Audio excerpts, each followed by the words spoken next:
एक political impact की बात कर लेते हैं। आप मनोज जरांगे पाटिल को जानती हैं? अब कौन बच्चा बच्चा जानता है इस राज्य में और आखिरी देश बार में। आपकी कब बात हुई उनसे? मेरी बात कभी भी नहीं हुई उनसे। और आपके पिताजी की? मेरे पिताजी उनको मिलने जब लाठीचार्ज हुआ था उनके गांव में, तब मेरे पिताजी गए थे।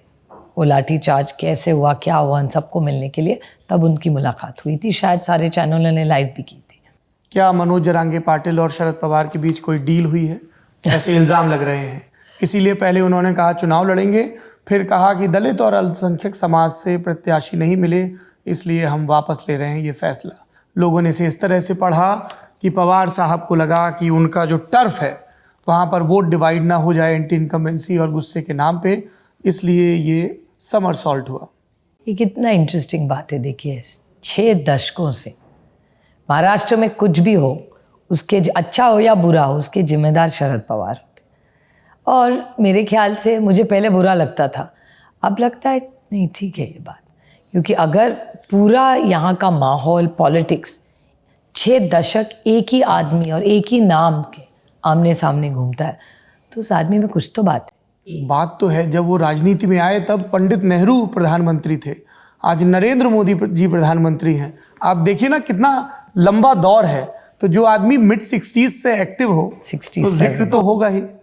वो एक इंटरेस्टिंग बात है। और अच्छा या बुरा, लोगों ने उनको हमेशा साथ दिया है।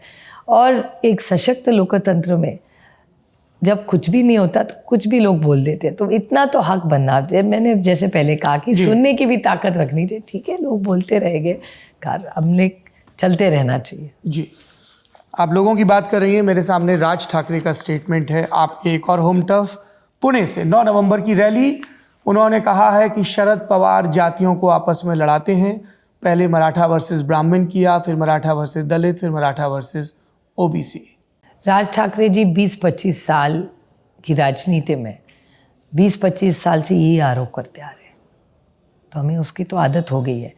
और दूसरा कोई एजेंडा है नहीं तो बोल लेते थे, ठीक है ना।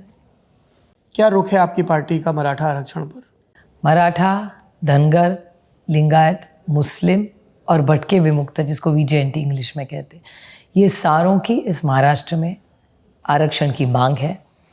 मैं सिर्फ आपके चैनल पे नहीं, मैंने पार्लियामेंट में भी कहा है कि इस सारों की जो मांग है उसका एक कॉम्प्रिहेंसिव बिल महाराष्ट्र सरकार बनाए और दिल्ली भेजे, और उसका एक 2 दिन का एक अच्छा डिबेट रखे।